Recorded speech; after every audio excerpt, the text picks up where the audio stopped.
días, estudiantes. Bienvenidos al curso de comunicación. Ya les saludo a su profesora Lourdes Urtecho. Muy bien, el día de hoy vamos a desarrollar el tema texto y párrafo. Les pido toda su atención, ¿sí? Para que puedan entender bien este tema, pues de este tema se desprende la mayoría de los casos que vamos a ver durante todo el año. ¿Cómo se estructura un texto? ¿Ustedes saben?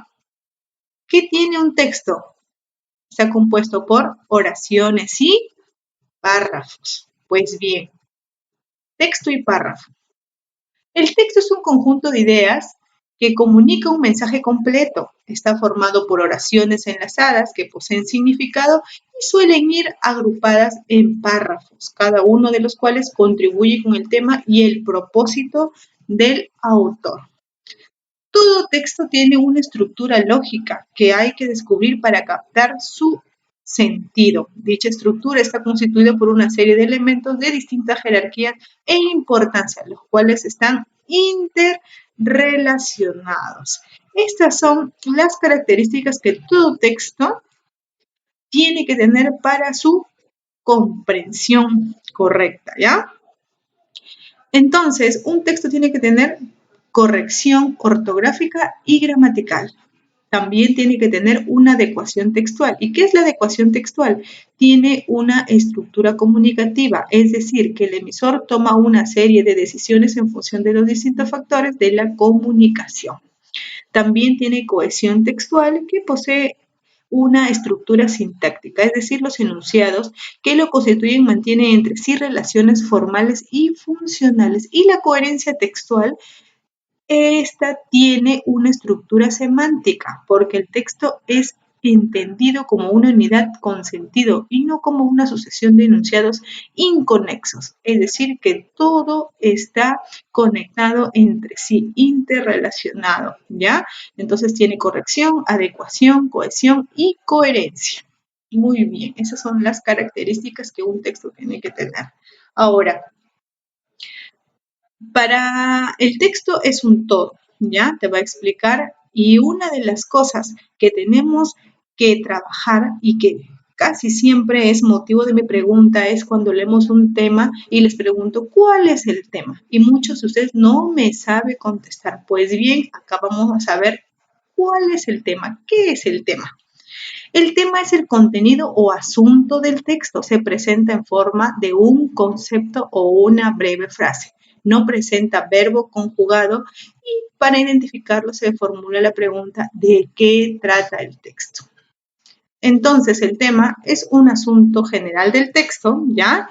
Que está redactado como una frase nominal, ¿ya? Es una frase nominal. Se reconoce a través de la pregunta ¿de qué trata el texto? Entonces, el tema es una frase nominal.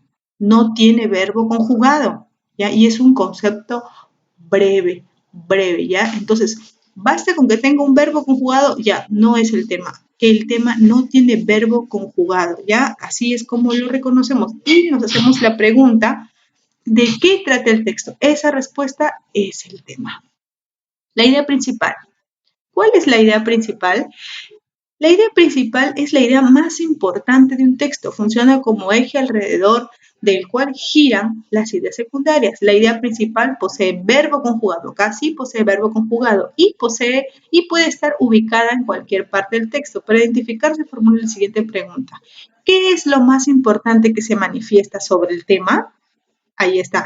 Entonces, obviamente que para esto tuvimos primero que haber descubierto o tenemos que haber ya tenido en cuenta cuál es el tema, ¿cierto? Porque al tema le vamos a hacer la pregunta, ¿qué es lo más importante que se manifiesta sobre el tema? Entonces, la idea principal es un planteamiento central, ¿ya?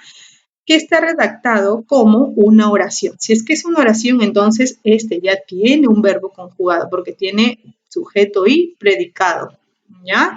Y se reconoce a través de la pregunta, ¿qué es lo más importante que se dice del tema? Ya, ¿y las ideas secundarias? ¿Cuáles son las ideas secundarias? Las ideas Secundarias son las ideas de menos jerarquía, ¿ya? Desarrollan, ejemplifican, etcétera, a la idea principal. Otros elementos tenemos al título, que es la denominación con la que se da a conocer el tema, y los subtemas, que es el aspecto que se desarrolla en el texto, se redacta también como frase nominal, al igual que el tema. Entonces, ahí están las diferencias. Entonces, ¿será lo mismo hallar el tema que la idea principal en un texto? No. El tema es la idea en general. ¿De qué se trata el texto? Ya nos hacemos la pregunta, ¿de qué se trata el texto? Esa respuesta es el tema. Y la idea principal, ¿qué es lo más importante que se manifiesta sobre el tema? Ahí está. Esa es la idea principal. Ya, hijos, recuerda que el tema es una frase breve y demuestra el asunto de manera general del texto. Ya, hijos, es una frase nominal, no tiene verbo conjugado, a diferencia de la idea principal que sí, ya es una oración. Muy bien, otros elementos del texto, ya sabemos que es el título, los subtemas y las imágenes. A continuación vamos a resolver el libro. Ya, hijos, esperen mis indicaciones para poder guiarlos y poder trabajar así en orden. Muy bien, espero que hayan entendido, que lo hayan comprendido sobre todo. Ya les voy a preguntar al interno para ver si es que es así, porque mi objetivo es que se aprenda bien este tema porque lo vamos a trabajar durante todo el año y los próximos que vengan. Ya, hijos, eso ha sido todo por hoy. Muy bien, cualquier duda ya saben, al interno. Nos vemos, hijitos. Cuídense.